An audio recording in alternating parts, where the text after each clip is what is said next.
Okay, so good morning, everyone, and welcome to Political Liaison of June 28th. I am going to call the meeting to order first by looking to identify any media on the line. Victoria Gray from the Turtle Island News. Good morning, Victoria. Okay, so we'll look to number 2 on our agenda, which is any changes or additions to the agenda.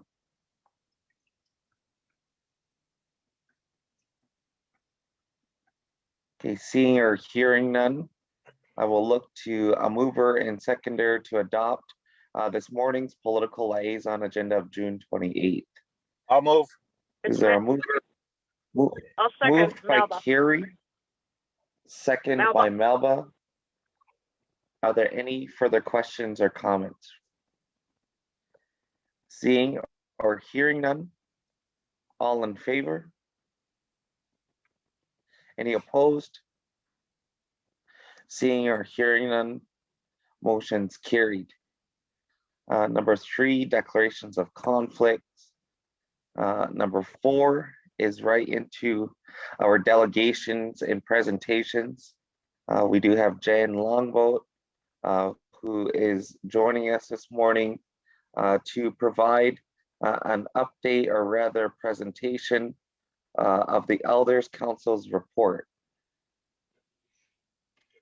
So good morning, Jane. Oh, good morning, Frank. Good morning. Good. Okay, so I will pass the floor right over to yourself, Jan, to begin your presentation.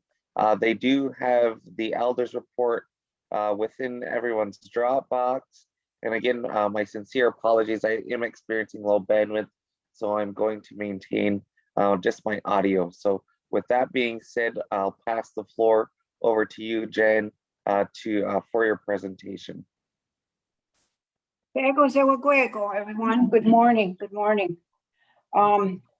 Before we get started this morning, I was very happy that Dea Hyundai agreed to join us this morning, and he won't be staying through the whole thing. He has to leave, but I'm going to ask him this morning if he'll do a short opening. Yeah. I'll try to keep this as concise as possible. So I don't see what's got me got west. My way, some long in the way in the down. I don't got when I can't hold on to. I don't know what do you want or what did you want done. I'm going to get tonight. No one to do what did you want to hunt on. Nay, it's on nowhere. Nay, got in a way soon. When I get to me, when go out at all, you say you got Tarunya. Let's get your Hawano, you know, the Yana and what did you want to. Nobody tonight, no owning the one I hear any people start your Honjad. What do you got way good to know how do you have it? To get no on the what go, I you know what I don't say. Nay, why never we're going to go so so I'm way good to know how do you do any hatching. Nay, one in the Garunda, so keep down go down. Nay, continue. What do you got way go Honjaga? What got what you know what I done anywhere. I don't get what I only saw we haven't got on here. The Tinogonado. Then I already got going to meet system what got on. Very dog at scale tonight. No one ready one of budgets. And keep the Gaha. They only got Nika Warage. She was here or some against that code or what they do, which is so fast on budgets. They only do this stuff for them. I bring a name not got no budget. No, such stuff. In the internet, no idea here again. I know in what did Wayani, I got that dollar again. Then I get here to nothing. Right when it's going to go. Neoni, nay, the Unkiardo. They know, you know, done the walk Tara. I Ukiana was there. Then I got to that dollar. Then I want to take me go. Last Rooney. Then I'm going to go soon. I got to, you know, the water, that all sway. Nangri tonight no what you know what I don't, and it's now the Kiawi, Naga and go diet tonight, don't gonna go out and go. Oni, nice and quiet reason, and I hold on to what got on, got John Jardy, Naomi, Karan Yade, that she don't know what I don't see to me that way go to Holy Kanya. Nobody ate tonight near that she don't know what I ate tonight, I'm gonna go out and go. So the ten the horror, the lady hope that says, you go eyes way up, that sounds what got way, I can know what I don't. I always like to give a little bit of a interpretation of that because these words, anytime that we're to do anything important, like start a new day, and today is one of those days, everything is new. We were given the instructions that we are to be in relationship, and that's to be in relationship with everything here on earth and in the sky world. And in that note, the things that were mentioned today is that we first start with the people. And so we're the sort of like the babies here in the sense that we were the last part that was added to creation. And so we had to receive these instructions into how our relationship was to be. And today is no exception. So everything that is in relationship here, we talk about these all as our relatives, because everything is alive. And so we are going to spare the list of all of those things that are alive, but what we're going to do is we're going to say that all of those things here on earth are still creating they're still doing their duty. Just like we've got the strawberries now. And that was talked about before, and how that goes in our relationship for that. Even though there's been predictions about these things coming to an end, or one day we're not going to see strawberries come on the plant, but we're still instructed that we're to take the leaves, and we're to use those leaves then to be able to give our thanks, because we expect them to get their energy back. And so this goes right across the earth in the sense that this earth is our Mother Earth. It's our tree of life. It's like in the creation story. It provides everything for us, and we have a responsibility to keep that relationship strong. And so is our time with the earth. And so to all of those things here on earth, we say greetings, love, and respect that you continue to do your duty. And this is the way our mind should be. And then we mention the same things in the sky world. And we go across the sky from we call them our grandfathers, the thunder beings, the four winds, our eldest brother, the sun, our grandmother, the moon, and also the stars. And we won't go into detail about all of their duties, but they perform their duties on a daily basis, and they do it ever so regularly and with such power and such force. And we really wish that that continue. So this is how we've set our minds, and we've given our thanks, and we've given our appreciation.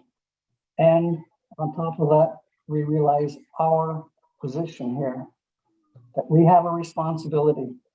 We have a responsibility to ensure that this is here for the coming generation. And so, for all of those things in the sky world, we give greetings, love, and respect. Then we turn our attention towards the ones we call protectors. And they have a responsibility to provide us with information, provide us with intuition, provide us with that sixth sense of how we're to proceed each and every day. And so, again, today is no exception. We ask them to be with us and to provide that inspiration that we so much need. And this is the way our minds should be. And then we talk about creation. Some say creator, because there's many, many names for that. And so we say, greetings, love, and respect, that you've put this together, the earth and the sky world, in such a perfect way. And we honor that. And so we thank that intelligent energy of the universe for doing that. And this is how our minds are to be. And so with that, now we can begin our presentation discussion for today. Right? Now, good morning again, and my name is Gahet Deal, and which was given to me many, many moons ago when I was very young, and it's a Mohawk word that means beautiful garden or good garden. I'm from the Mohawk Nation, from the Turtle Clan, from here, Six Nations of the Grand River. I trust everyone is well and prepared for the summer cycle, the brand new cycle we're in. It sounds like this cycle will be a bit more open than last year, than with all the COVID. But as we recall last summer, we were very active with the community effort of land reclamation. And that was keeping us busy all summer and right into the fall and the winter. So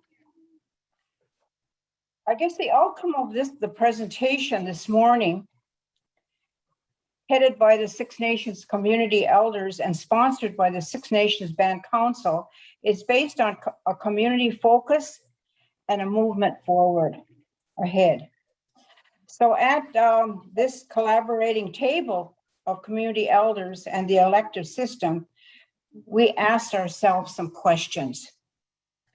What do we want to bring to the table when we sat together?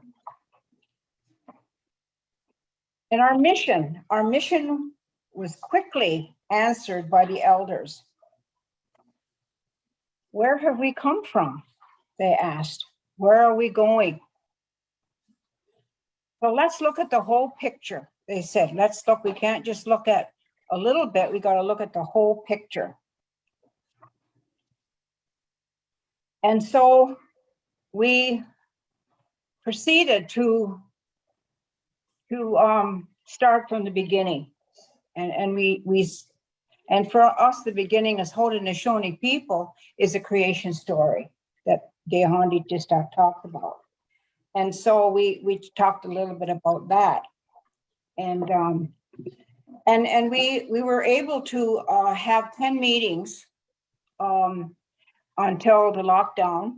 And we were fortunate to have these meetings outside. And it was almost, I felt like it was almost like a farmer's picnic, because the elders brought food.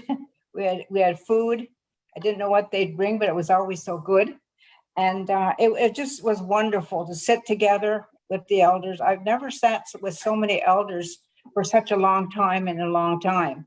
So it was so wonderful to sit together and talk. So yeah, I wanted to mention that.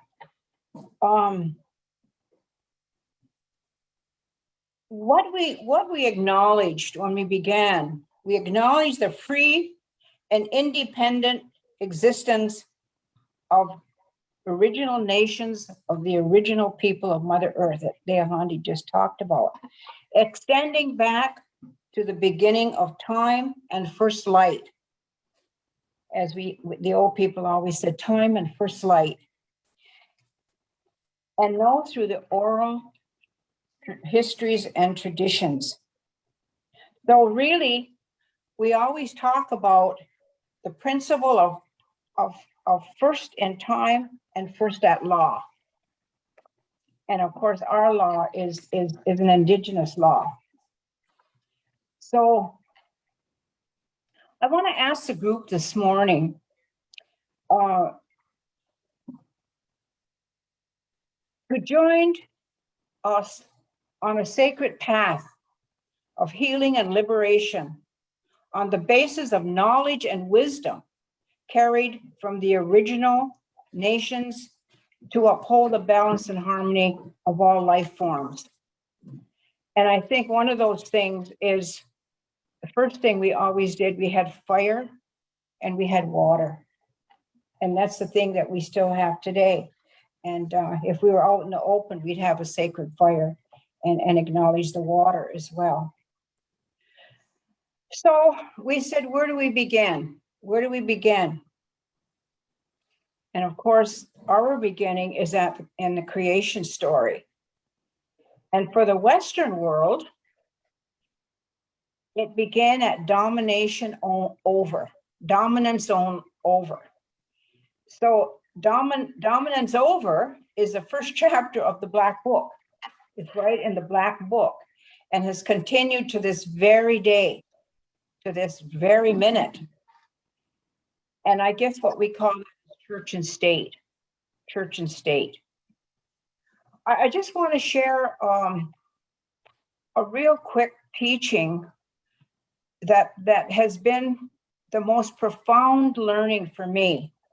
I have to say, it's the most profound thing I've learned as old as I am today.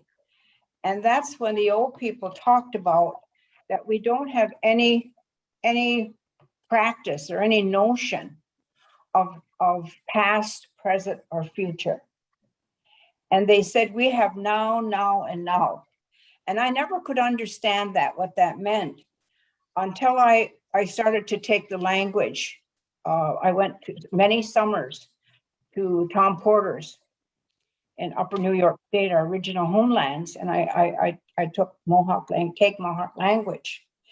Until one day, Tom, he gave this teaching to the whole class. And he said, no, we don't have past, present, and future. We have now, and now. And the first now is Oksa. And if any of you are old enough to have watched The Lone Ranger, Tonto said to the Lone Ranger, how Oksa Kimosabi, come here. And that's what it means. It means, Oksa, come here. I got something to show you. Something transpired way back when, how Oksa. And so when we look at what transpired way back when is what we're really talking about today, now. And we say this morning,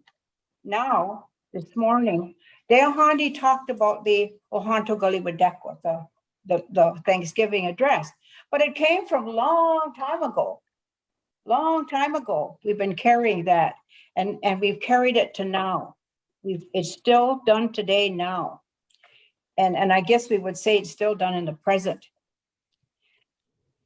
And then I guess Umwa would be the next now, and we'll keep carrying this on. We'll keep carrying this on into the future forever. And that's why we just have now, and now. And that circle, it just goes around and around and around since the beginning of time and space. So to me, that was the most profound thing I learned. And then I understood why we do the things we do today and why they're carried on forever. And then we then made a decision to consider the voices of the people, of the nations across Turtle Island as the foundation of our work. And so then we talked about all of those voices that have been heard now. And I guess today they call it truth and reconciliation. It's now truth and reconciliation. Those are thousands of voices that are heard across Turtle Island talking about what we're still talking about today. And with that consideration of the truth and reconciliation, we came up with 11 themes throughout that we would work with, 11 themes. And the reason we did that is because when you read the 92 call to actions of the truth and reconciliation, everything is in there. It includes everything that we're working on today. So we thought that was a good beginning at our table. So we came up with 11 themes. And that's, I won't go over those because they're all in the report that you have in front of you. They're all there, and what they mean and what they are. And we also thought, okay, we need to include the voices of the people. And people sometimes, maybe they're getting sick of me saying, don't leave the people out. Don't leave the community out. That's your strength. That's your support, is a community. So don't leave the community out. So we invited some guest speakers, and out of the 12 meetings, we had, I think, six guest speakers.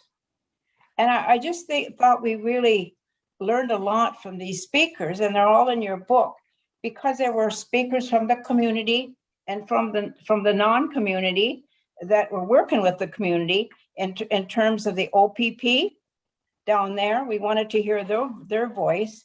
And so they're all in, they were great speakers, absolutely wonderful speakers that shared what was happening at the time and what they thought we could do to fix it.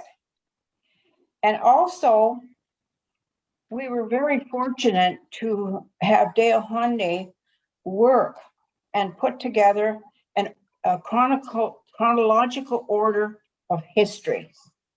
And it's in your book, right from start to finish. Fantastic order of history. So I'd like to ask him now if he would like to add a few words about that work that he did.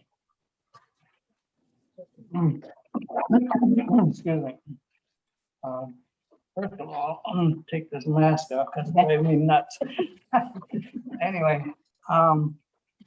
good morning, everyone. Well, I'm gonna just jump right into it.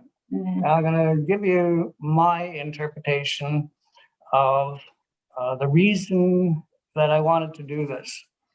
And one was simply the fact that I've always wanted to do this part of history. I mean, I've been in education for a long time now at Six Nations. And I really wanted to say to myself that I wanted to know whether this lands that we're talking about here were sold, and if they were, under what circumstances. And I always also wanted to know that if I was to tell anyone in education, any of the students, any of the teachers, what the truth was, that I could say, this is the truth. And so what I started out with is I started out with a timeline of events, because this is a very long and deep subject. And so when you read the report, I think mine starts on around page 30. And it really takes time to absorb and go through. I tried to condense it as much as possible. Pardon me? Okay. I tried to condense it as much as possible. So the first part is simply dates of importance from, say, 150 years or so. And then I go into detail on each one of those things, sections. Not everything, but the important things. And the important things are the two things. One is the Royal Proclamation, because the Royal Proclamation immediately sets out the parameters, the conditions under which we are to be alienated from our lands.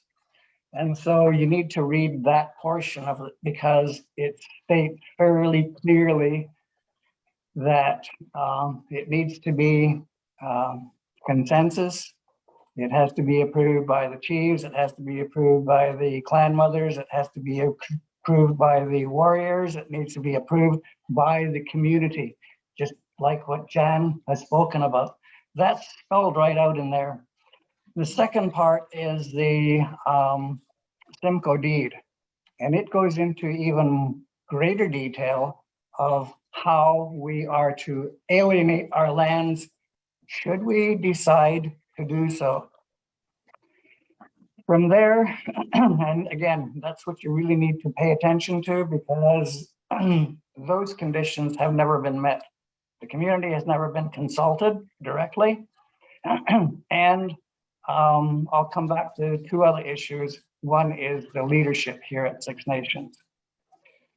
So as we move in through the other portions of it, like I said, it's really, you need to take your time with it because it's really involved. And what it really shows us is it shows us a stream of events that happened chronologically, and it's been happening over the past 150 years of outright fraud, deception, and the like. It's really, really, it's hard to get through the details of it. There's many details to it, and this report only just brushes it.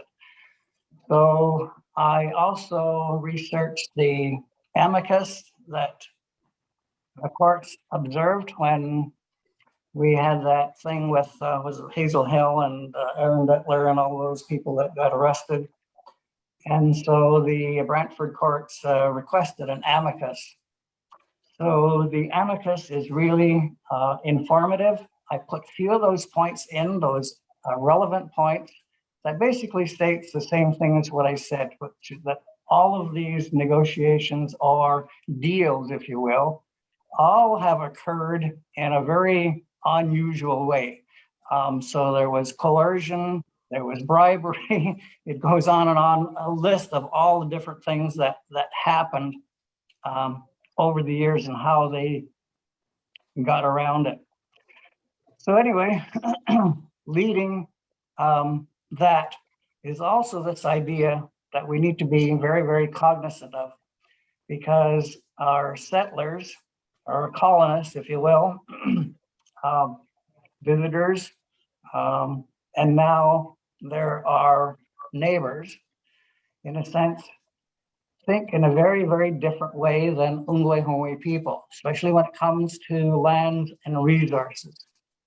The lands and resources is something that we have not a fair share in this country, to the point where, and remember this number, it's 99.8% of this country is supposedly claimed by Canada as being their own. And we're left with that 0.2%. That's 99.8%. This is absolutely, my opinion, it's absurd. So now we look at what part of that do we share? And the fact is, if you look at it seriously, hardly any. There's a few dribbles here and there, and that's about it. There's been no mention of the our trust fund, which is in the millions of dollars. Last heard of in 1913 or something like that, 1912, I don't know. And the interesting thing about that, just as a note, is it used to be up on the World Wide, and it was taken down by the government, and it's no longer there anymore. So they don't even acknowledge it anymore. Just so you know that this is the extent of the theft that's gone on, not to mention many, many other details of what we've sponsored from Six Nations Fund to develop infrastructure all over this country.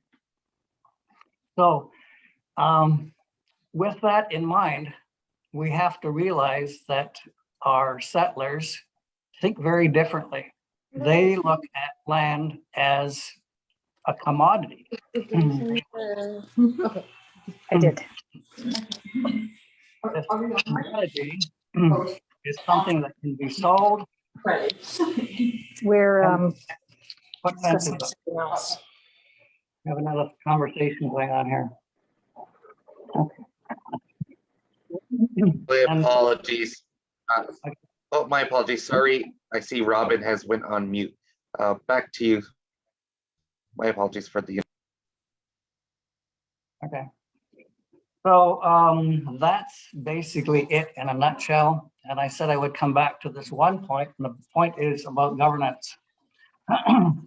According to our Constitution, the Constitution of the Five Nations, original Five Nations, how it was formed, it has a protocol, and that protocol is true democracy. So when we look at democracy, it includes the people. It's the people that make the decision. That decision then goes to the leadership. The leadership is then charged with the responsibility of carrying out the wishes of the people. That is it in a nutshell. And this is not yet going on here in our community, in the sense that there's still a division, and you can talk about it later, what the divisions are, what the differences are between the two leadership in our community, one being elect council and the other being HCCC. And I'm not going to make any comment about that, except that this HCCC business is not part of our constitution. However, they do represent a certain portion of this community. I can't define what that portion is. And it's the same thing with elect council. They represent a certain portion of the community of voters. So there's two entities here, both claiming that they represent the community. So that's the crux of this situation, because next year we're coming out with that accounting. That's been in the court since, I don't know, 95 or something like that. Anyway, that is missing the community voice. That's what one of the things that Jan mentioned, and it's what everybody has mentioned. The community has been left out. And so that's our challenge, in my opinion, is to include the community. How we do that is a matter of all of us working together very creatively to make that happen. It is part of our history, and I don't think we can move forward without it. As a matter of fact, I'm not going to make speculations, but I'm guessing that the government will not negotiate unless all three entities are represented and fairly represented. So in a nutshell, that's my portion of it. It's the history. And so if there's any questions, I'd be happy to answer. Thank you. Now. Okay, can we kind of save the questions till the end? We'll open it up for questions. So I guess the other thing is when we came to the table, the elders, they said, and they asked, where do we begin? And many of the elders says, well, let's begin at our arrival when we got here to Grand River. And of course, that arrival is none other than the Haldeman Treaty that brought us here to Grand River, and we still operate under that premise. So yes, we wanted to look at the whole picture, but it takes a long time to do that. So that's why, as Deahandi said, it's not complete, but we picked out the most important parts to work on and to work together. And it was really interesting. And I have to say Nyawa, because I just love working with the elders, and they're not afraid to use their voice and say what they think. So we had a lot of discussions, and we had a lot of debates in our meetings, and then all of that led to recommendations, suggestions, and that thing. So I think I want to comment on the cooperation, the wisdom of our elders, and the commitment to this project. And so when we were looking at who the elders will be and who the elders should be that come to the table, there was much criteria. I looked at language. Do they speak the language? I looked at are they active in the community? How active? Are they familiar with cultural practices? And are they a compatible group? Can we work together? And those are the sort of the criteria that I looked at. And so we had 4 out of the 6 spoke the language. Some fluently like Deahandi, but they were familiar with the languages, because a couple of them spoke Cayuga as well, other than Mohawk. So that was great. That was great. They were all familiar with cultural practices, and it turns out that they were also familiar, some of them, with the court system, and that was a real plus for us, because I think when we look at what we're doing today, we also got to look at the Western world and what they're doing. So, having Norma General Lickers, who was an ex-JP, retired JP, I should say, she's very familiar with Western law.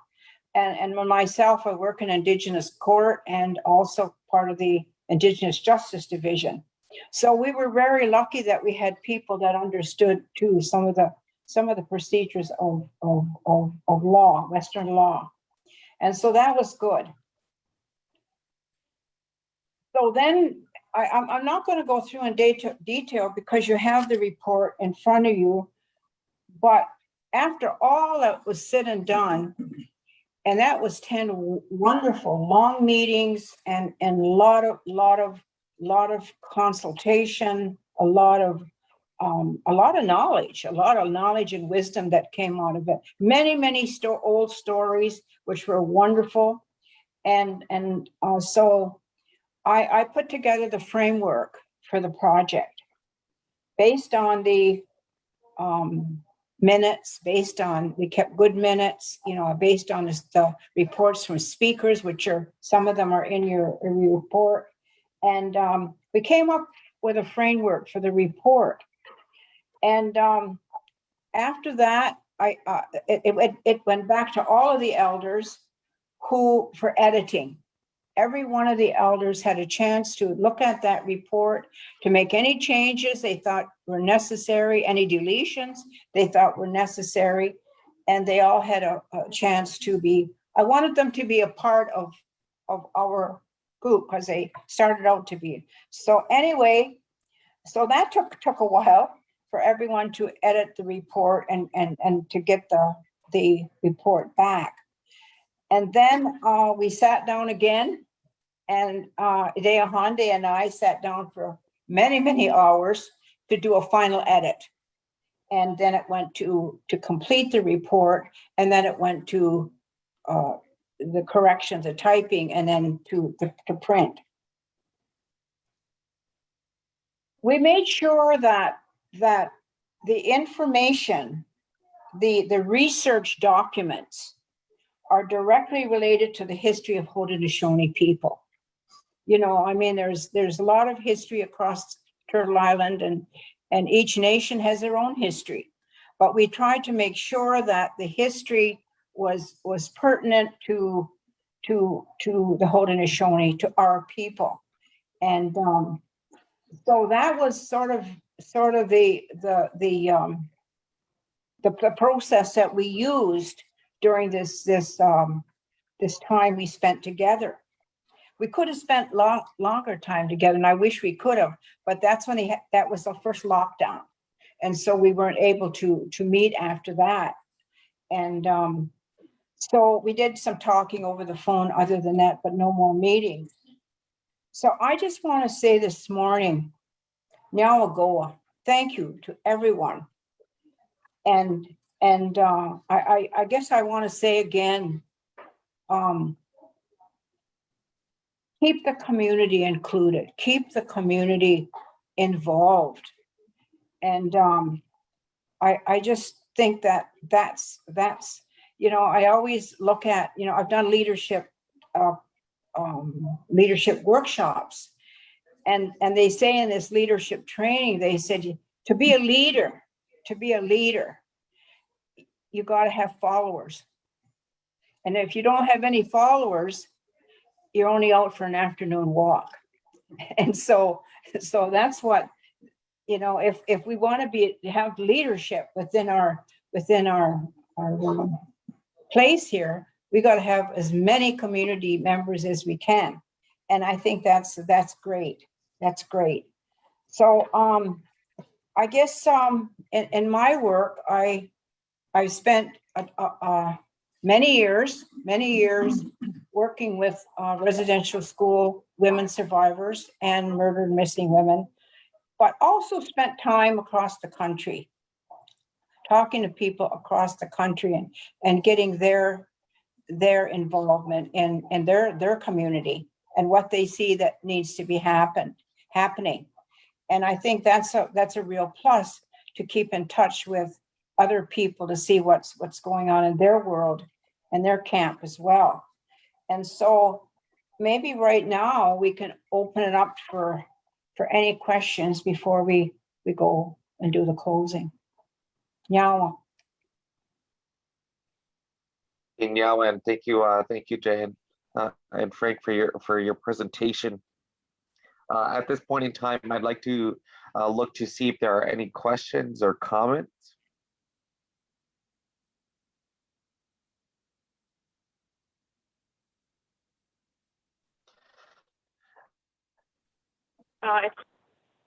It's Melba.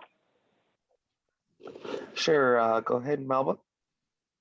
Yeah, I want to thank Jan and Frank for coming forward and certainly talking about the book. I find it quite interesting. I like the history and the dates that are connected to it. I like a lot of it in there, the recommendations and how we really look at truth and reconciliation and how it needs to be implemented and how it's not in many, many areas. Anyway, I wanted to say, when you talk about all my relatives, we're all connected here. We're supposed to all have relationships. And I want to ask Jan and Frank, when you were putting this book together and speaking about relationships, how do you think this community can solve that concerning the relationship between HCCC and elected council? Because it appears to be off the table again. I had great hopes myself that it would continue to work together concerning cannabis, concerning drug problems, concerning violence and destruction, all those things.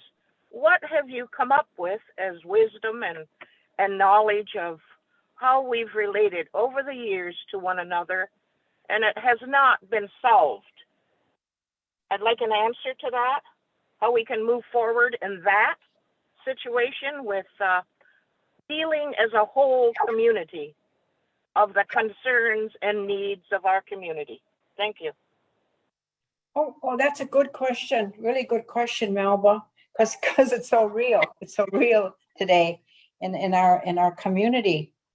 I think in the book what we did is yeah, we looked at that. We actually had a lot of big discussions about what that question you just asked. And we made some recommendations. And I think one of the recommendations at the back was education to understand. And that was what I can only speak for myself here. That's what I've discovered, is that sometimes when we don't understand something, okay, we form our own thoughts of what that means, and who it affects, and so what I think is, even myself, growing up, and I was an upper ender and down belowers. We always talked about that. And on Saturday night they said, don't go past the Schwiegen because you don't know what's going to happen down there. And I wondered, like, what are they talking about? See, I didn't know. And lo and behold, when I started to go there, it wasn't the way that I thought it was. I was kind of scared, but it wasn't that way. And so that's what I mean is, when we don't educate ourselves and understand something, we get all these thoughts in our mind, and sometimes they go crazy. And then lo and behold, I'm down below, and I even married them. So I know that's That was a good thing. So anyways, that's my recommendation. And when I started to work with the women, many of these women were church people. They went to church. And I thought, wow, what am so I had to understand church. I had to understand Christianity in order to work with them, people. So I think education is critical. It's critical in understanding and moving forward, especially today. There's just so much to know and to understand. And that's why we focused on putting so much of research material into our book here, and to help understand. So I guess that's what I wanted to say, is that I think one of the main recommendations and the Truth and Reconciliation call to action is education. Now, Well, I guess what we need to do is we need to basically go through the truth and not argue about it. The fact is, Melba, you stated that we're a divided community. We've got, and I mentioned it as well, in the sense that we need to understand the history of this, and we need to understand what caused it. When we understand what caused it, because this goes back to the time of Joseph Brant, when we as Haudenosaunee or Haudenosaunee people broke our confederacy in the sense that we were never to take sides with foreign nations. And that's exactly what we did. We've never been able to mend that sense, because that broke up our longhouse. It sent the different nations into different ally camps, and we're left with what we're left with right now. The fact is, we need to go back to our original instructions, which brought us together in the first place. Remember, this happened in a time of warring, when the great law came into Constitution, or brought the Constitution over a period of 40, maybe 50 years. And so that was not an easy task to begin with. And we're back in this situation where we're at war with each other again, in the sense that we've got divisions, we've got religion, we've got political polls, we have, even some of our people actually accepting bribes to be agents of the crown, in the sense of being like spies. So we've got all of this going on, trying to keep us apart, because I believe that the government knows exactly what's going on. I believe they have more information than we think they do, and they're using that. They're using that to keep us apart. So in other words, I mentioned this before, that they think very differently than we do as Ungwehongwe people. So we have to start thinking like Ungwehongwe people, rather than thinking like a boardroom bunch of people. And this needs to be community driven. Community driven means that the community decides what is to be done. So we need to get this information to the community to say, what is it that you want done with the land? Now, if you look at it truthfully, look at all the different groups that we have here at Six Nations, all the divisions. What do they all agree on? Just one thing, and that's land. We have one thing in common, because that's historic. And so that one thing in common has to bring us together to say, what do the people want done with the land? You know, according to the government, this is a reservation. We don't even own this. So what do you want done with the land? What do you want done in the courts? Because again, going to the Canadian courts isn't going to solve a thing, because they're being paid by the government. Those judges, they're all paid by the government. They have a responsibility to protect the government, and that's exactly what they do. So to get justice, we need to go outside our community, and we need to look at an independent, whether it's the United Nations or something like the United Nations, to say, what are the rules to making this right again? It has to do with the sharing of resources. And that is with, this is a rich country. And we're sitting on the richest tract in this country, really.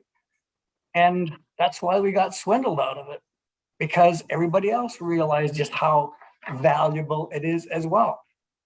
That we're not going to get to that unless we deal with the truth and do it in a way without pointing fingers, without pointing blame or any of that.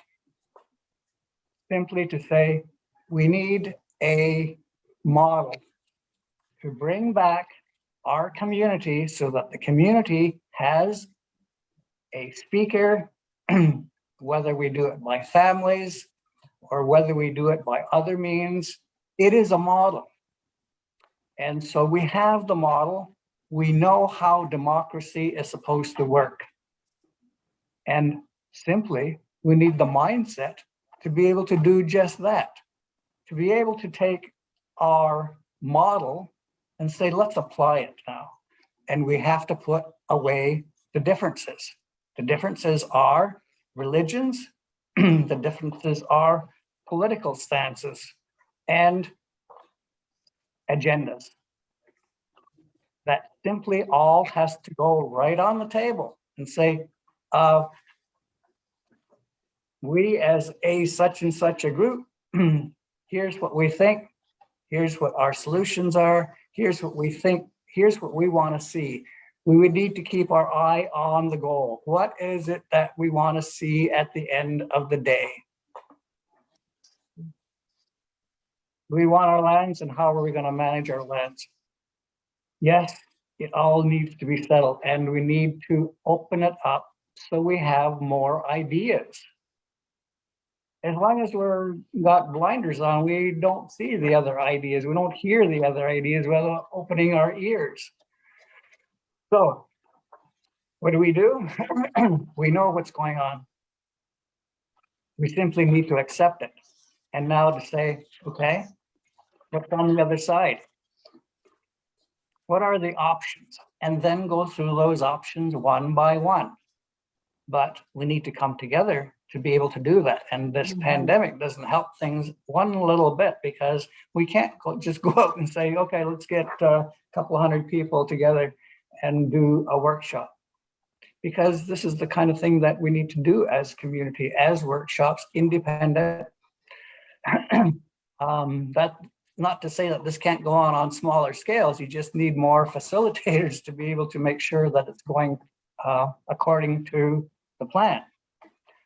The plan is basically to get the ideas from the community.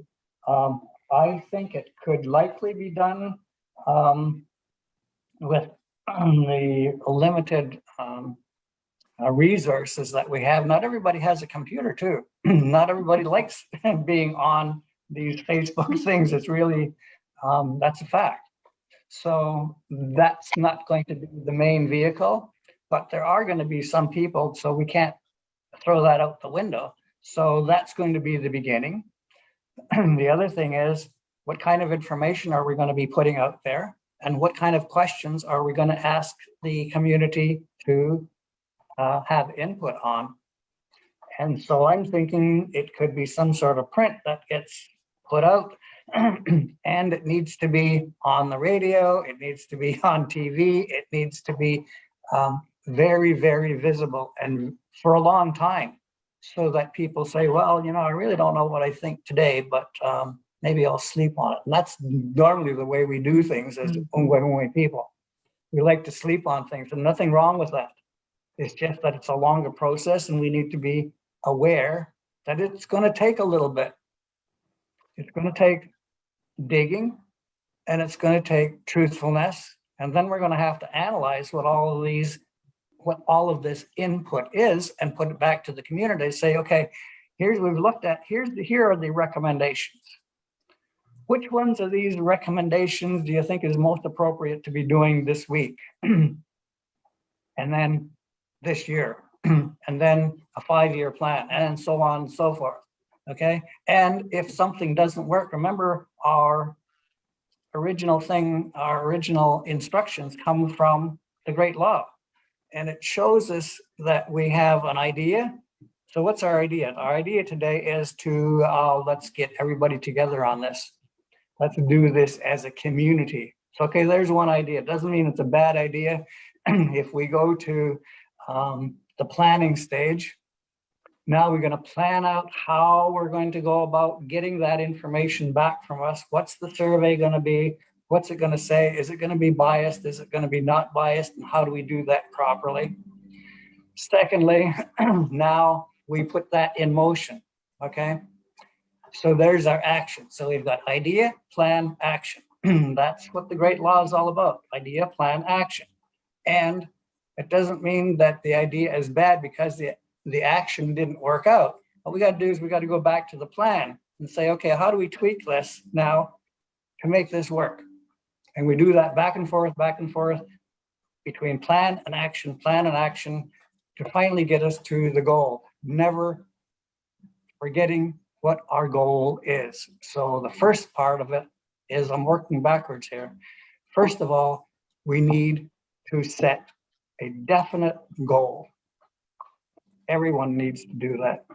And we need to include community, and we need to include as many people as will participate.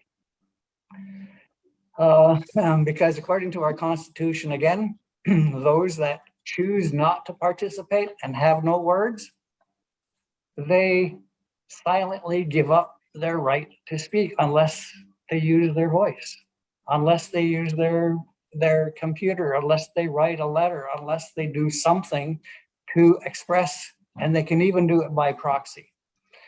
And so that's something to think about.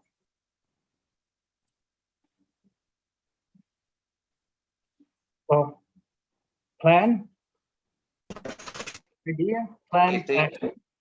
Okay, now, No. Mark, Okay, I it's just Hazel. okay, now, Thank you.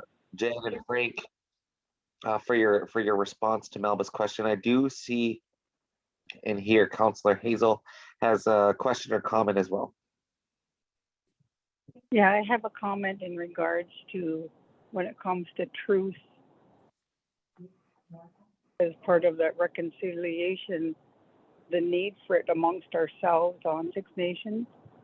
Because so many times since being a counselor, I've witnessed and heard it's almost like if you are judged on where you attend for your own belief system, whether house or church. If you go to church, then you don't belong. You're not an Indian speak or a person. And to me, when I hear being born in a family that attended church, and then to hear the insinuation that you're not really Native, that's like a form of rejection, first and foremost. And I think it just comes from certain people. Not all people think like that. But I wish we could somehow address that by talking about it with, especially when we meet with HCC. There's always that insinuation like you're an arm of the government. Your religious convictions are, if you go to church, you're not truly a Native person. I often wonder, like, how do you address that? Do you have to go to blood quantum to say, look, here's my numbers, what is yours? And that's really getting down kind of kind of down and not very good, I think, to have to prove yourself as to who you are and what you are on your own reserve with your own people. So I just wanted to make that comment. I don't know where it fits in, but I just wanted to tell you that I really enjoyed your presentation. It's very interesting. And I want to reread the entire send out that we had to read for this meeting because I found it very interesting. Thank you. Okay, thank you, Hazel, for your comments as well. Just really quickly, I do see Audrey has her hand up as well, but just before then, I want to just make comment. I do see requests within the chat in relation to the report being available to community. So we will have the report distributed via the central administration pickup if people are interested in getting a copy there, or as well as posting it on our website so it's accessible to individuals who are looking for a copy as well. So we'll be also providing this report to community. And I do realize and recognize media on the line has also requested it. So again, this report is open to community for community to read more on it. And so we'll make sure that that's available. Over to Audrey, Councillor Audrey. Yeah, Mark. Welcome, everybody. And I thought it was a good presentation. I'd like to ask that you include the names of the committee, though, when you do put it out. I also would like to just say, Dehahani, your, I guess, your capsule comments of the Constitution were really good. Of having a goal, making a plan, and have a plan of action, and trying to get the community on board. We have been doing this. This is my second term as a councillor, and both terms have tried their utmost to get people working together. But it has to take more than just trying. It has to have, I think we have to go back to helping people understand, first of all, what the issues are. And how do you get people to come in and talk and give their opinion when they're too busy running their own life, making ends meet for their family? And they trust that other people are doing the work for them on their behalf. So there's so many things that we are wrestling with, but just to let you know that we have been attempting by every council I've sat on to get the community voice, and we will continue to try to get the community voice as much as we can, and in every way that we can. We have tried every form of social media and meetings, and with the time of COVID, that has hampered it, yes, but we will continue to do that. Just be assured of that. Yeah. Maybe I'll just make Okay, thank you, Anya. Oh, my apologies. Sorry, over to you, Jen.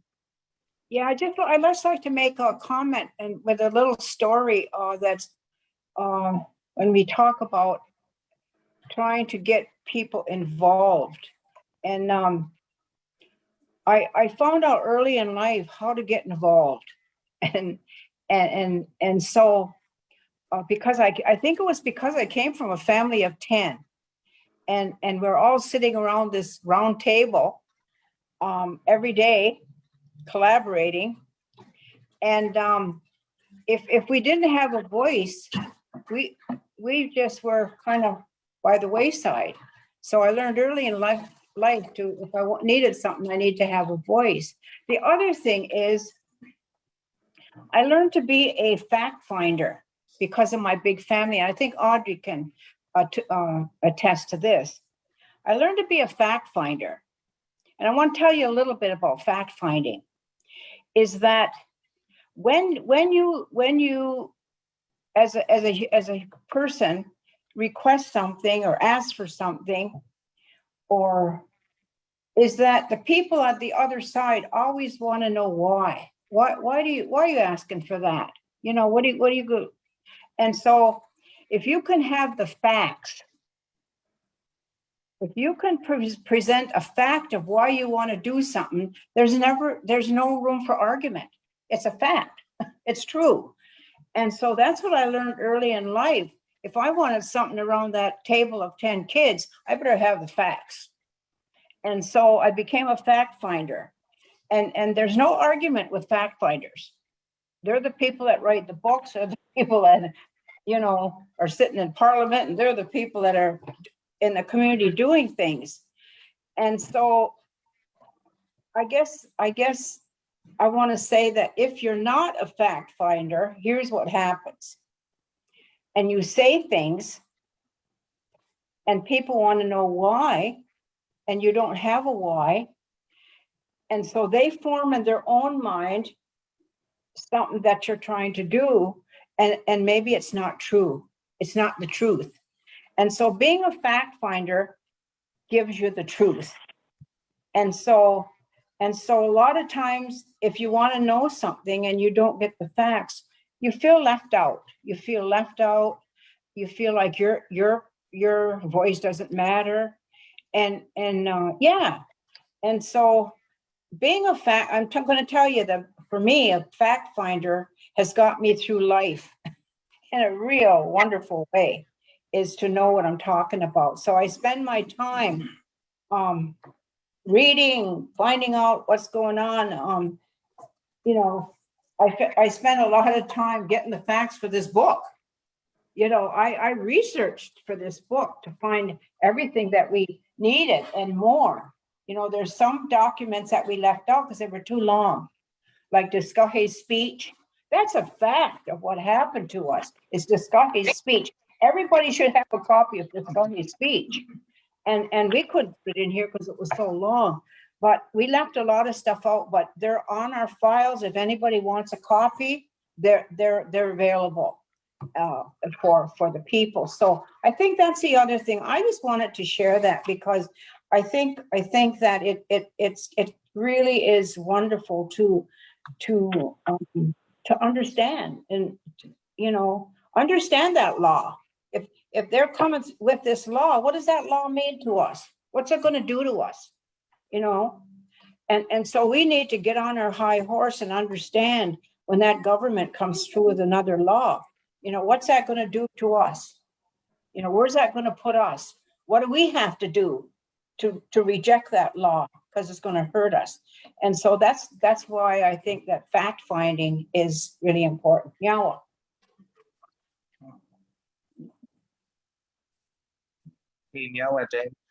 Just looking to see if there are any questions, any further questions or comments from any councillors on the line.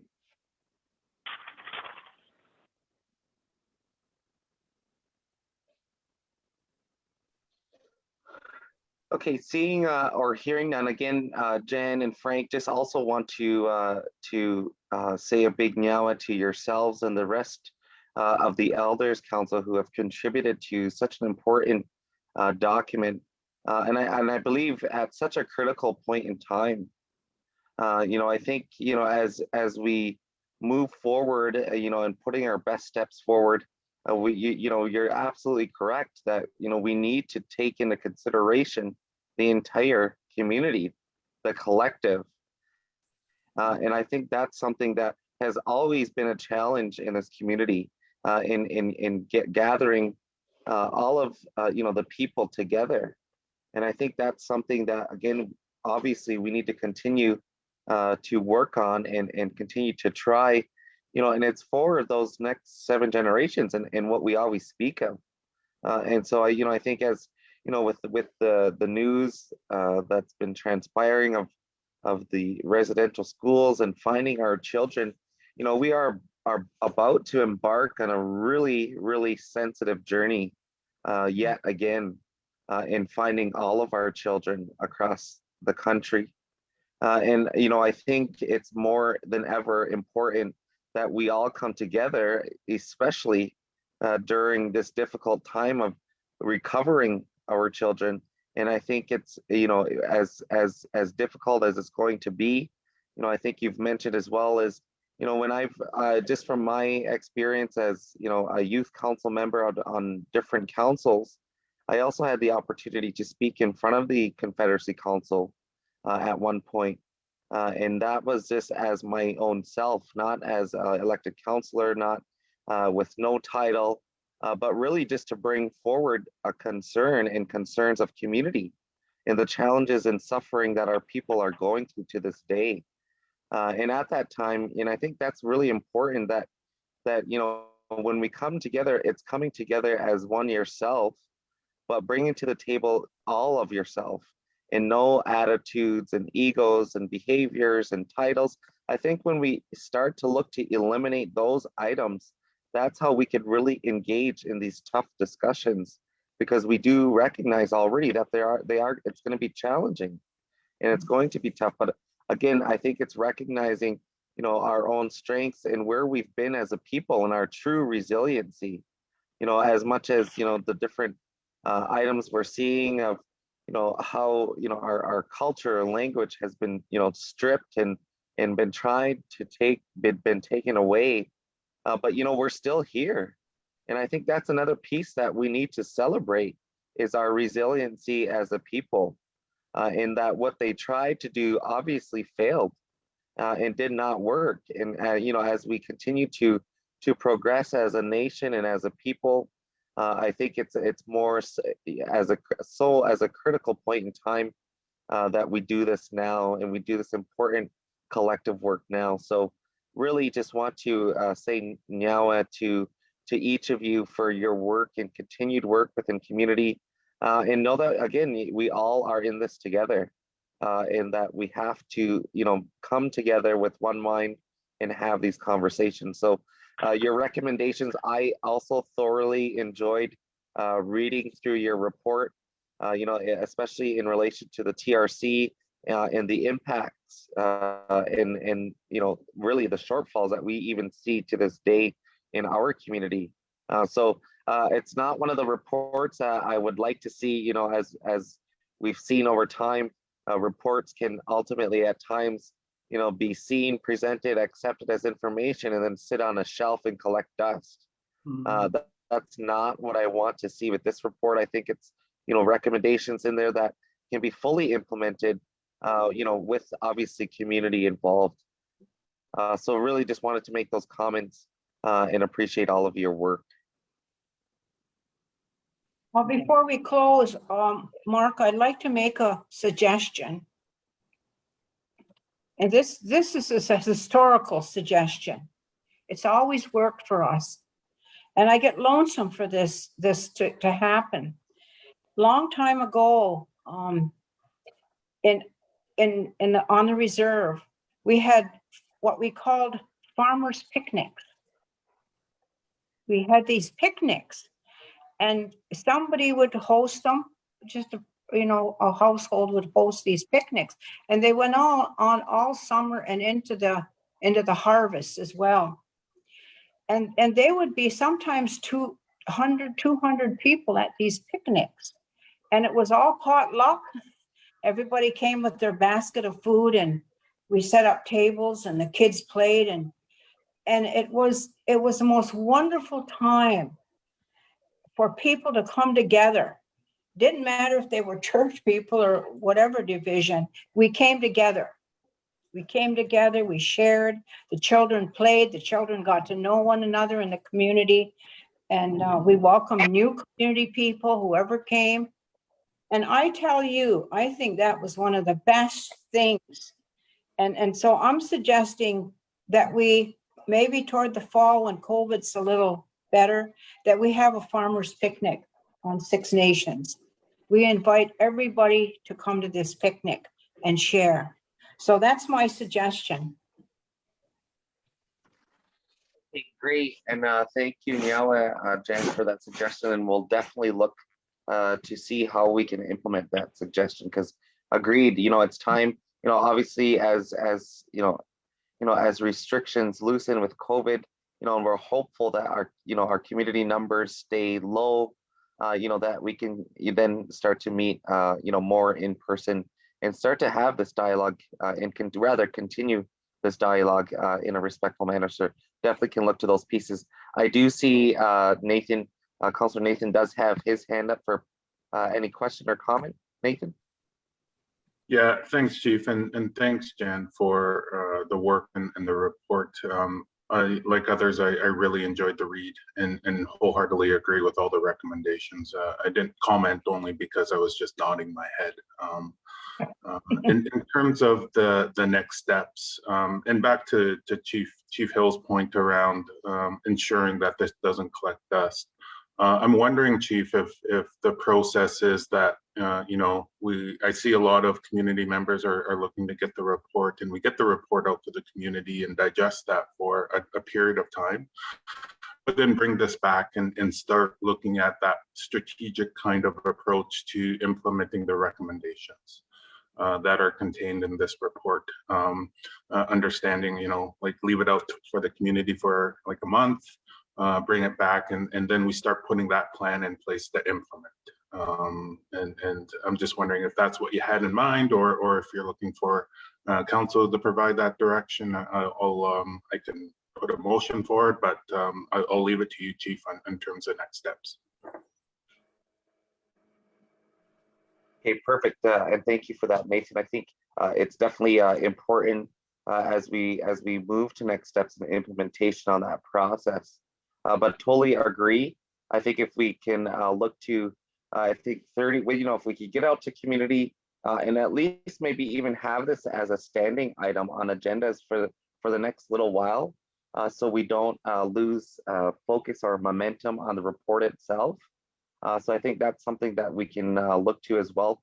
I think for now, we can still accept it as information at this point in time, just because we do know that there's still further, community input, and do recognize, need to give community opportunity to, like you say, digest and review it. So potentially, maybe I'm suggesting is we just leave it as a placeholder for now on each of our political agenda item as an item, and that we don't lose the momentum on this, because again, it's such a critical point in time. I think that we're having these conversations as we try to progress our community in the most respectful way. So that's my suggestion. That, oh, sorry, just I'll check in with Nathan really quickly, and then back over to, I believe it might have been Melba or Hazel. Melba, thank you. Yeah, thanks, Chief. And that's exactly kind of the approach, and totally agree with having it as a placeholder going forward so we don't lose that momentum. And if you need I'll put a motion forward to accept this information at this time. Okay, perfect. Thank you. Thank you for that, Nathan. So there is a motion on the floor. It's moved by Nathan to accept the elders report as information at this time. Is there a seconder to that motion? I see Audrey has her hand up as a seconder. We'll definitely now look to any further questions or comments. I'll shift over to Councillor Melba. Yes, thank you. Certainly it was loud and clear, education and communication. And certainly council has gone to great lengths to do that. They have a communication team. Chief Mark goes on the radio, we're live stream. We have council newsletter. It goes on and on. Social media, we have the newspapers that go out. So we certainly do the best we can, and we're improving all the time. But that isn't true for other governances on the reserve, the other governance. HDI, we don't know what they're doing.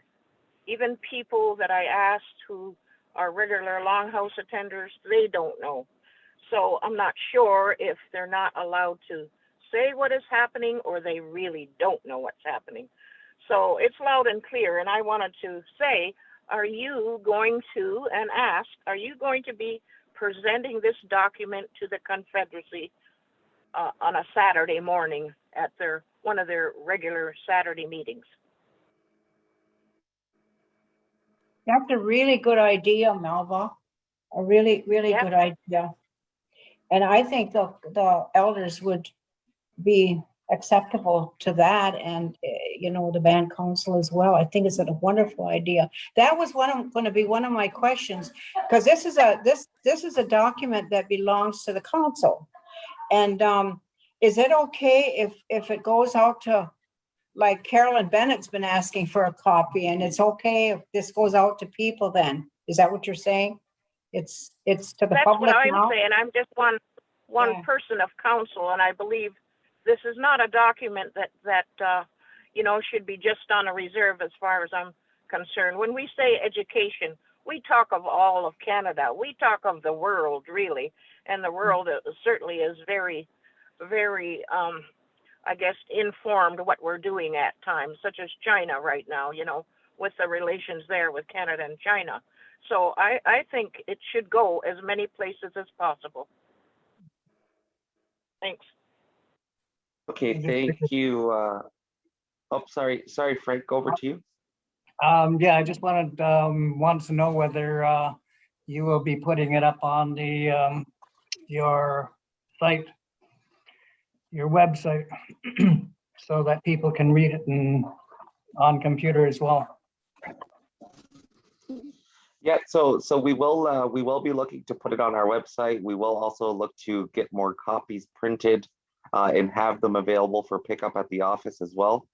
So we'll look to and yes, I would see this as a public document, and really the ownership, I believe, would be the people. I think it's important that the ownership look to how we engage our community overall, and so I think it's important that it is a public document at this time.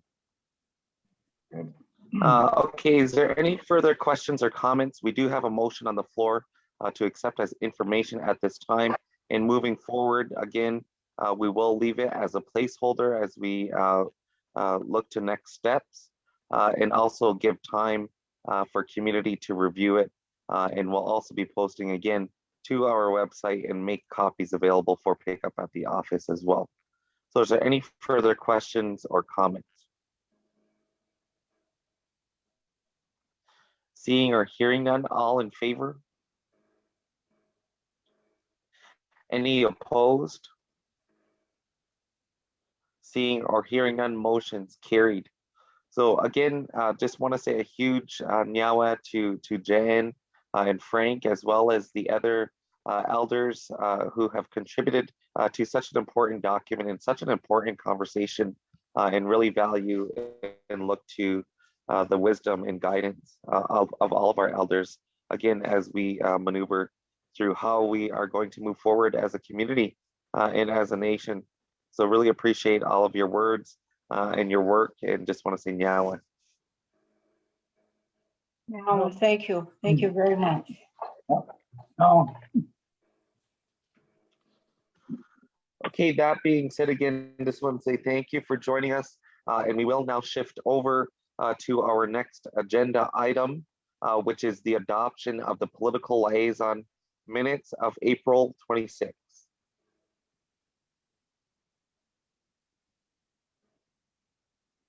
I'll move it, Sherlyn. I'll second, it's Nathan. Okay, thank you, Sherry Lynn and Nathan. It's been moved and seconded. Are there any questions or comments in relation to the minutes?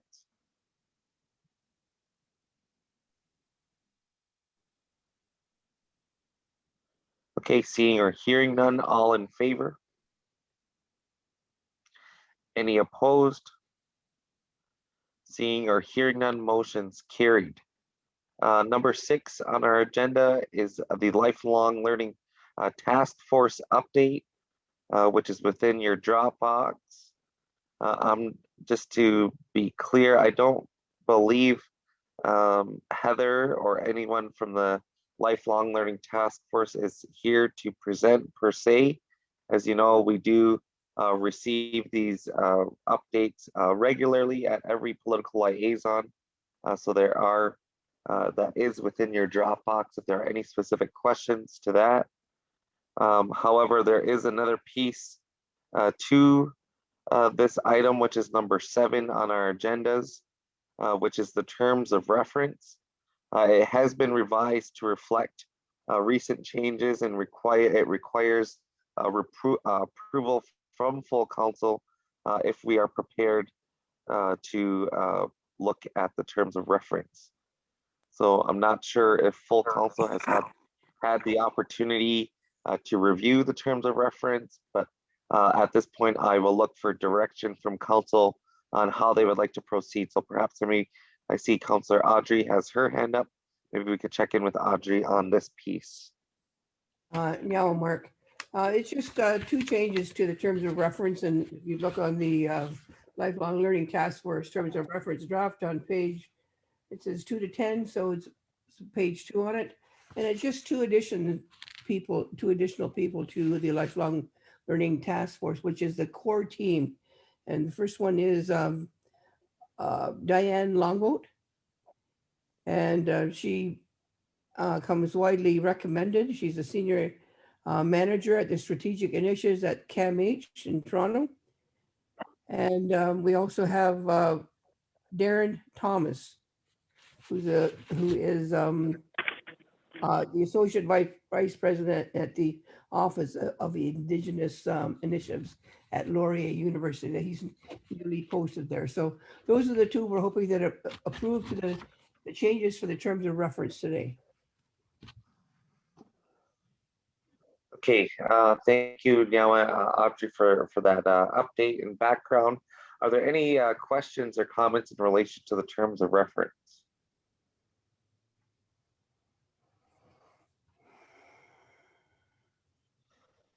Okay, seeing or hearing none, is there then a motion or mover and seconder to then approve the terms of reference of the Lifelong Learning Task Force? I see Audrey has her hand up to move on the acceptance of the terms of reference. Is there a seconder? I'll second. Second by Carrie. I'll now look to, again, any further questions or comments. I do. It's Melba. Sure. At the beginning, Over to you, Melba. at the beginning on page 2 of 10, terms of reference. Do I understand right now where it says funding is piecemeal, overly complicated, inadequate to meet the needs of our learners and community? That's where we're at. Is that where we're at concerning our research and negotiations, our meetings that we're having? Is that where we're at completely with our finances and needs?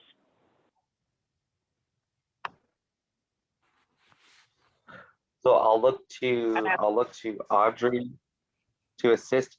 Again, I think right now, again, it's the compiling of all this information to then present to community. But I will look to Audrey to assist in responding.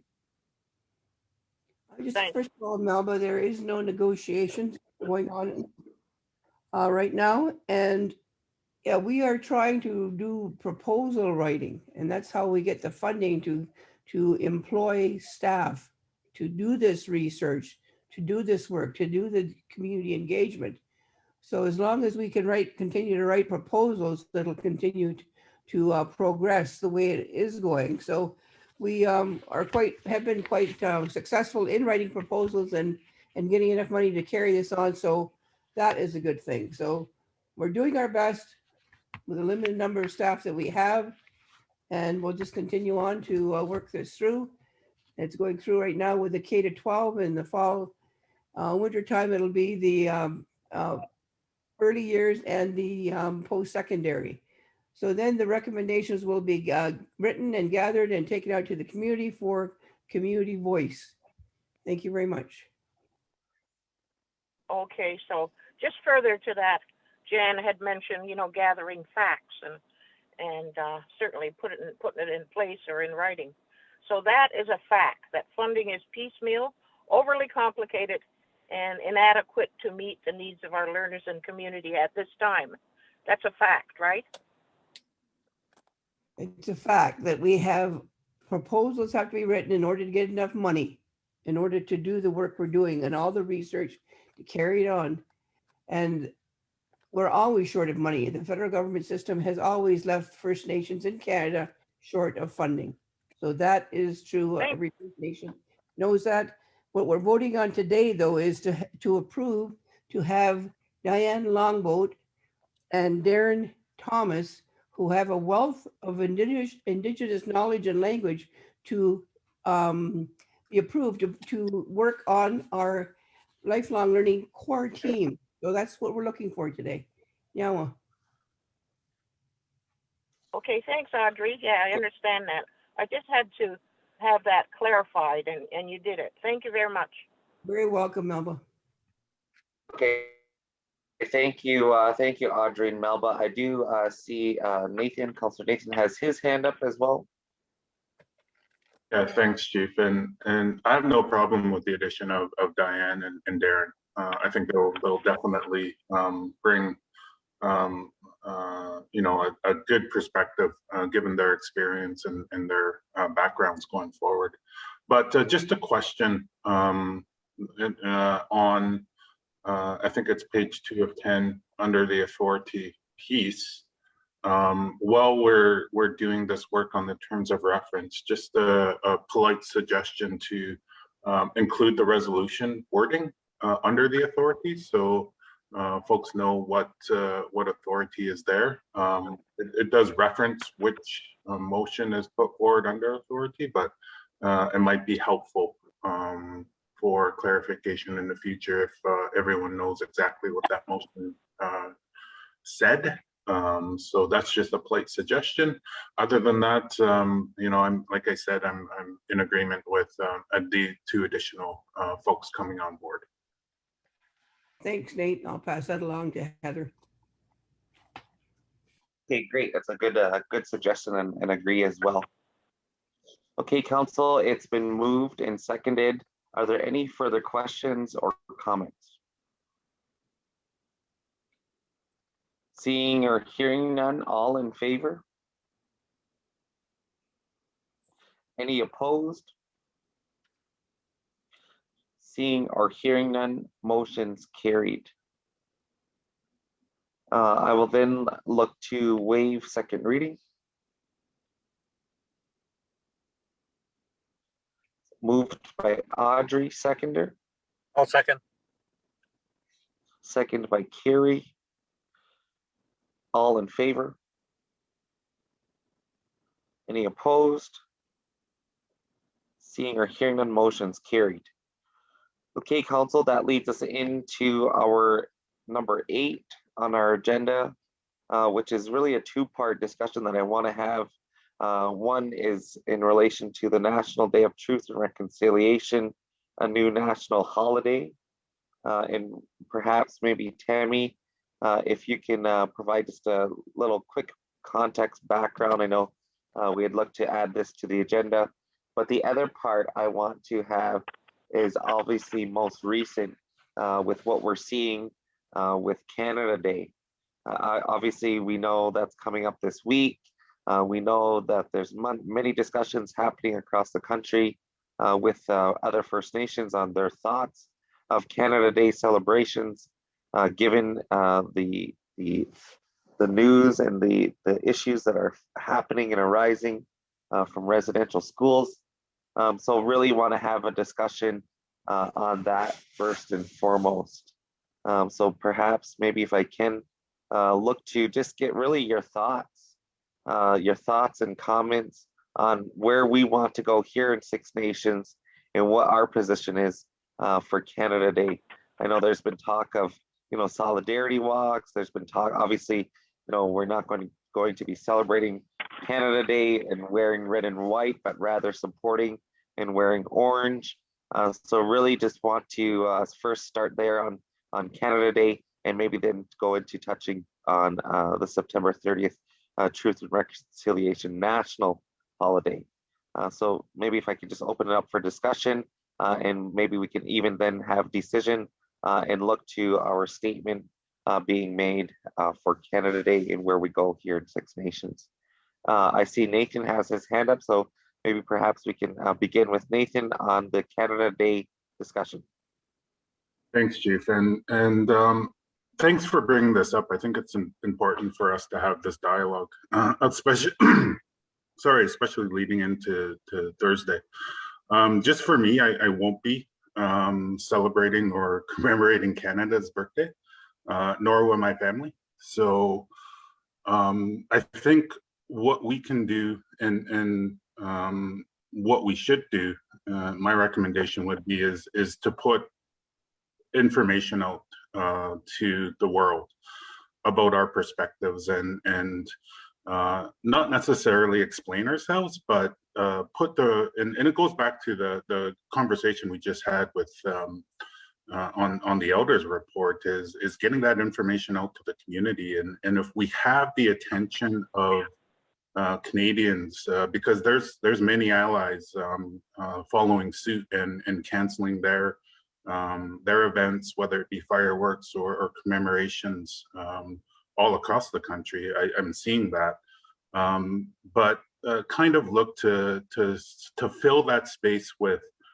including our perspectives out there in a good way, and explaining to everyone our history, which we just had a great presentation on. And as for moving forward, I just want to share with council, and council can go in either way on this, but when I used to work at Chiefs of Ontario, I was the chief executive officer, and we used Canada Day as a flex day, and employees were given a choice on whether or not they wanted to come to work or not.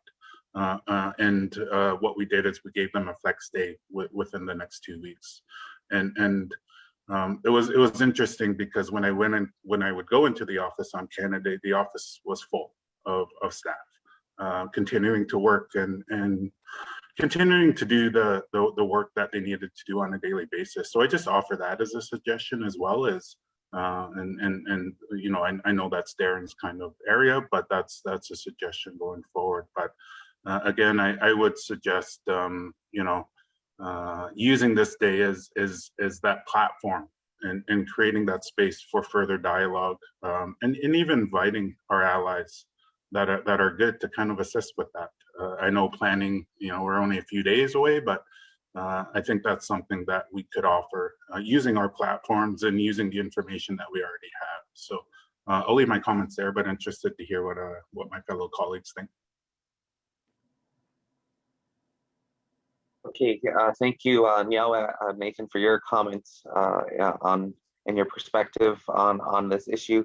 I will look to, I see Councillor Audrey has her hand up next. Yeah, I think that this is the time, because it's so serious. I think we need to have the voice of our community heard on this one. I think we should do whatever we can, whether it's a survey, whether it's Zoom meetings, whatever it is, our multimedia, our social media, everything has to be hit. We have to know what our Six Nations residents, our membership want to do. And that's for the 30th. And for Canada Day coming up, I don't believe we won't be celebrating Canada Day. So I think that we do have to, I do agree with Nate about getting our perspective out there. And we can have, Thursday's pretty close here.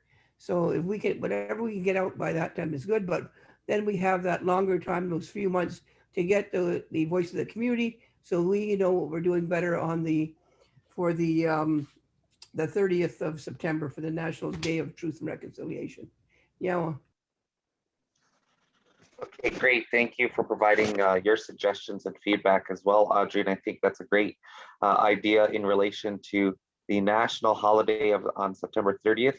And so we can gather and look to develop a survey and to get that feedback from community on that piece. But also, again, do appreciate you and Nathan's position and stance on Canada Day. We also, my family will not be celebrating Canada Day as well.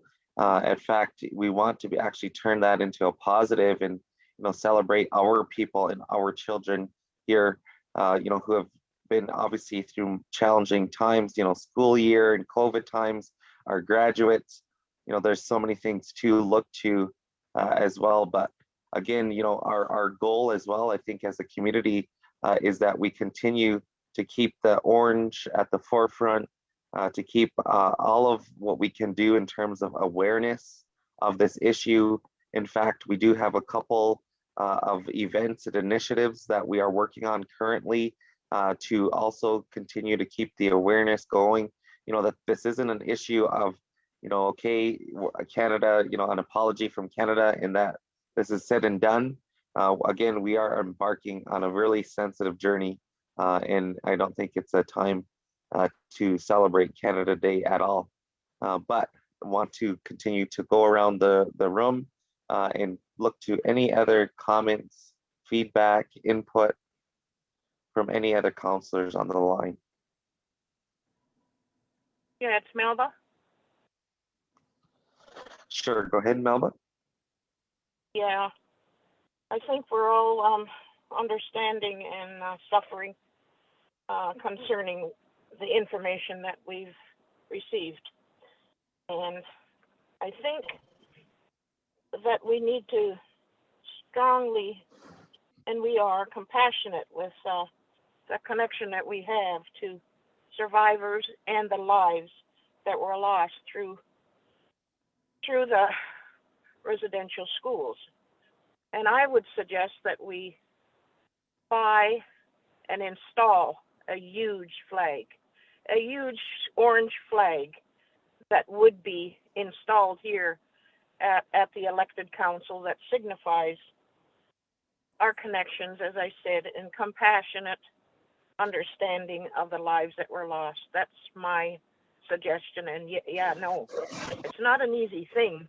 It's a beautiful country, but we have suffered greatly in this country as Aboriginal people. So no, it's not something anymore that needs to be, I guess, celebrated in connection to of our traumas and our atrocities that have, I guess, infiltrated through our generations of people. And that's one of the reasons why we're having, of course, troubles connecting to one another and agreeing on various things. Thank you. That's my suggestion. Huge flag.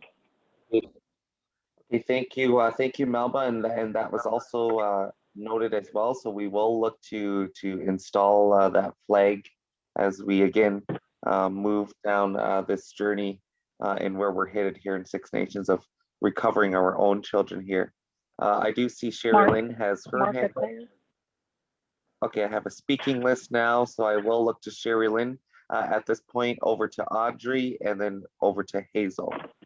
Sherry Lynn? Yeah, I agree with what everybody's saying. I've never celebrated it, so I like what Nathan suggested, a flex day. We start changing our HR for us, not always following what the outside is doing. So I like that idea. And the flag, and especially the education, because I still think people still don't understand the effects of it even today for the surviving descendants of it too. So it's a hard one, and I think we need to, like you said, Chief, keep it on the forefront and educate them, but also, like Melba said, put the flag out and honor them. Thanks. Okay, thank you, Nyawa, Sherry Lynn, for your feedback and comments as well. So I will now go over to Audrey and then Hazel. My idea was just to take a bounce off of Melba's point. I would also suggest that we buy lots of small flags that people can display any way they want on their property. If they want to put it on their lawn for September 30th to have them ready. And I think they should be free to the community.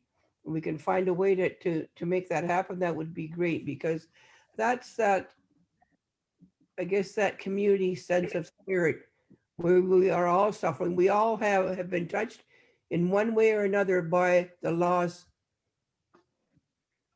of that's experienced at the residential schools and all the other loss of land and language and culture. And I think that's just a way of, I guess, having community spirit. Thank you, Nyawa, Audrey, for that suggestion as well. Again, we are working on multiple initiatives, community initiatives, and so we are looking to get very creative and be able to support community in that nature. So you will start to see some of those items become into fruition. Over to you, Councillor Hazel. Yeah, mine is similar to what Melba and Audrey have already stated, as far as not celebrating the Canada Day, but actually making a huge statement. And I was going to suggest, if we got a large quantity of those signs for people to erect on their properties. Where I seen a sign was, I have a friend who's on Facebook and she lives in Brantford. She had her own signs made up and she put them on her lawn within Brantford, the Every Child Matters signs. And I think if we did something like that and all of the homes were given one to erect, that would be a huge statement to see. And I like that idea of the flag that Melba spoke of as well. So that's my suggestion. Thank you. Okay, great. Thank you, Hazel, for your suggestion. In fact, your suggestion is in motion. That was exactly what we're working on as one of the initiatives to be able to give to every home, so that when we're driving around our territory, we're constantly reminded of all of our children. And so that's definitely an initiative that we are working on. So thank you for that. We're all on the same page on those pieces. I see Nathan has his hand up. Yeah, and thanks, Chief. I agree with everyone and love the idea about the flag and flags.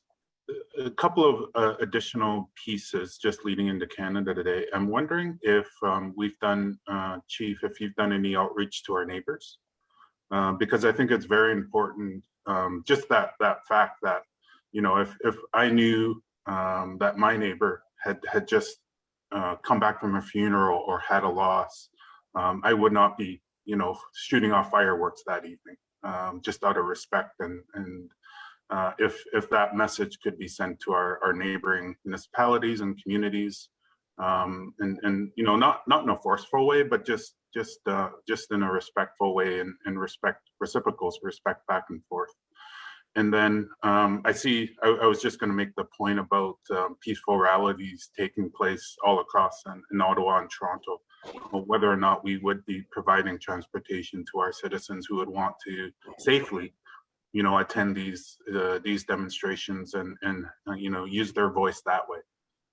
So that's an idea as well that I would support going forward. But just as it relates to our neighbors, doing some outreach, and then seeing if we can provide some safe transportation. And that includes, you know, if we do provide that safe transportation, then also include them with the tools to be safe at these rallies as it relates to COVID and whatnot. So I'll just leave my comments there for now.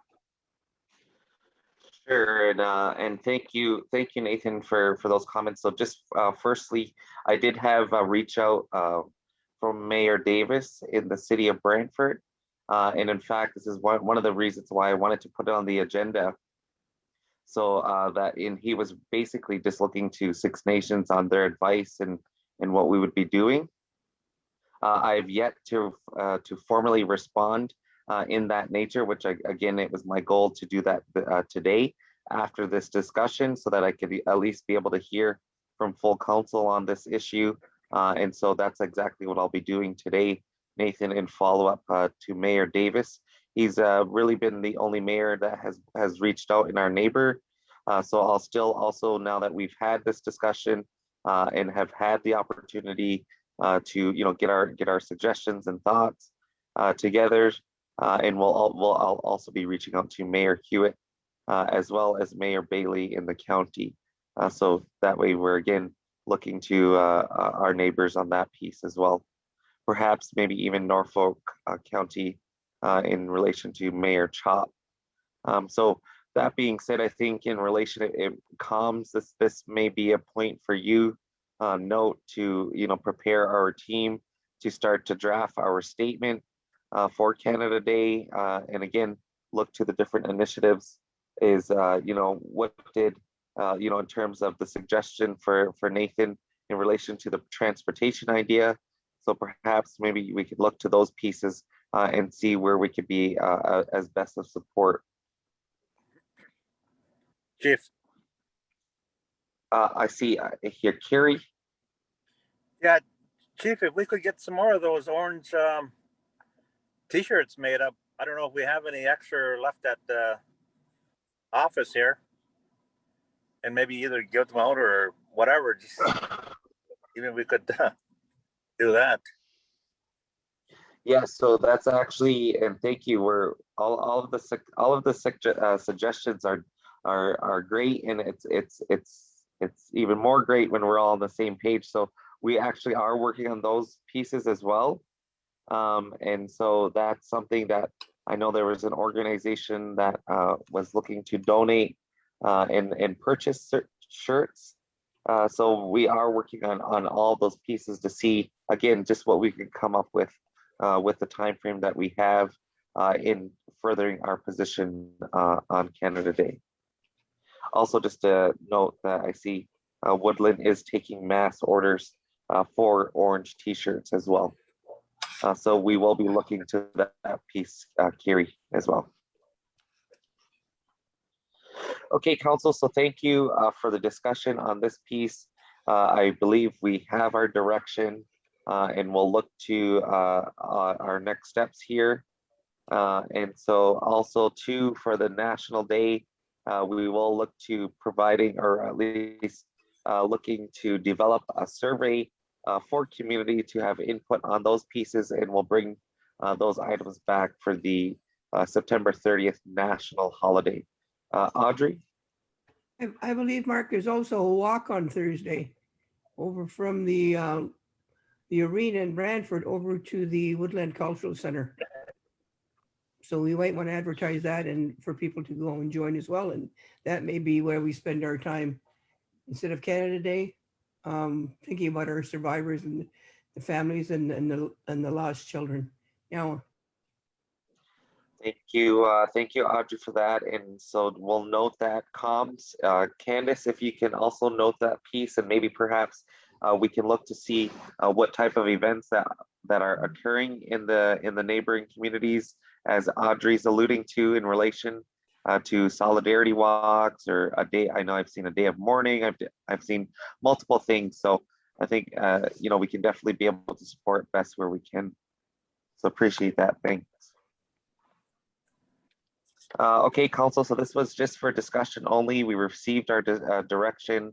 We'll look to prepare our statement and as well look to furthering our position and statement to our local neighboring communities. The other piece is really just political updates. I just really quickly want to share that we did have a good meeting on Friday. We held Carolyn Bennett and her staff in relation to our Mohawk Institute search that we are working on. We have been meeting on a weekly basis with survivors as well, looking to again start our funding in those pieces, working with Carolyn's staff to start and receive those funds so that we can again progress with our next steps. Our plans are again being finalized as we speak. Obviously, Janice Montour and her staff, looking to support them even more so. I know they've been inundated with interviews and phone calls and tour requests and so forth. So I know they can definitely use administrative help. We've been in touch with many individuals as we are finalizing our details of our plans moving forward. But nonetheless, just wanted to provide a quick update in relation to that. There'll be more information by end of this week. And so we'll be able to prepare next steps as where we go from this point and what we've heard from government in our letters that we've written, both to the federal and provincial government. So just wanted to provide an update on those pieces. And perhaps maybe just really quickly, Christopher, I know Councillor Helen had just a question in relation to the shuffle, the cabinet shuffle in the provincial. So maybe if you, Christopher, if you can just, if you want to just touch base on that shuffle and impact that has. Again, we are looking to work with Rickford's office in further follow-up to the provincial announcement of the $10 million over 3 years. So nonetheless, again, are working diligently on those pieces. But maybe if I could just check in, Christopher. Just want to give you an opportunity to provide Any updates on your end in relation to the shuffle and so forth? Yeah, it doesn't look like there's any significant impact from the shuffle. I did send around an update on the change in roles, so I hope everybody received that. If anybody has any specific questions about it, I'm happy to look into those further. But apart from the change in roles, it doesn't look like there's any actual impact on files of concern to council. Okay, great. Thank you for that, Christopher. So again, we'll look to more information as it becomes more available as we progress on our comprehensive search at the Mohawk Institute.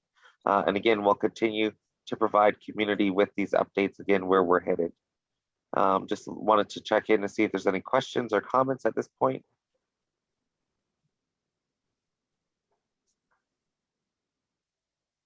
Mark, I have a question Okay, on another matter.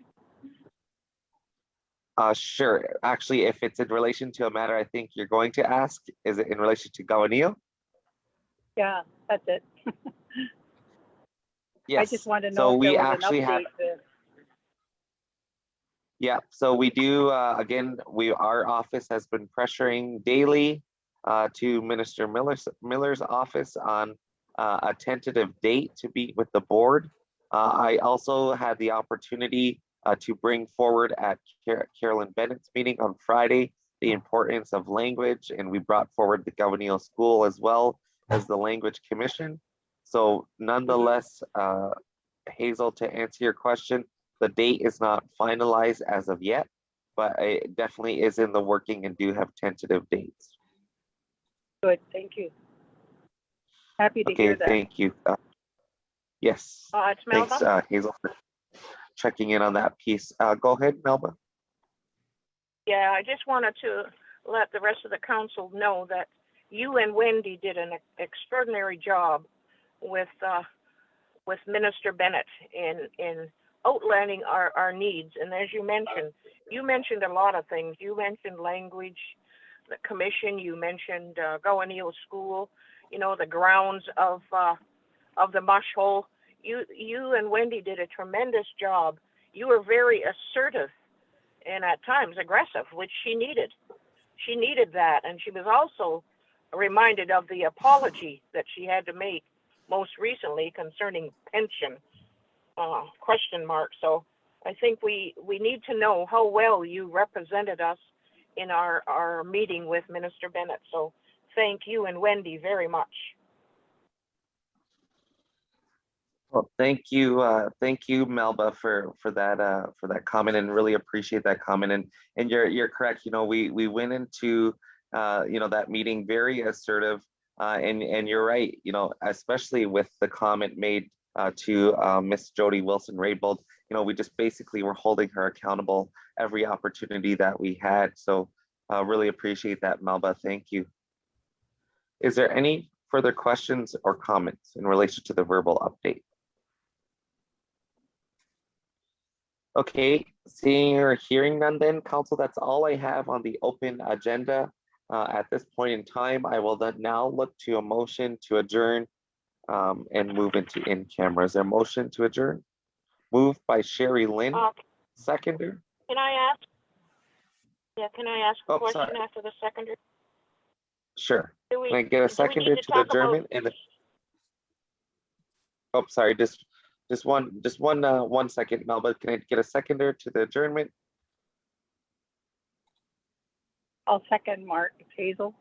Okay, thank you, Hazel. There's second by Hazel. Questions or comments? Melba. Yeah, do we need that ratification to alert level to yellow? Oh, sorry, my apologies. Thank you for bringing that up, Melba. Tammy, okay. Can you just confirm if there's anything further that we need in alert level? I believe we've already moved to all of that pieces, but is there anything formality wise, Tammy, that we need to?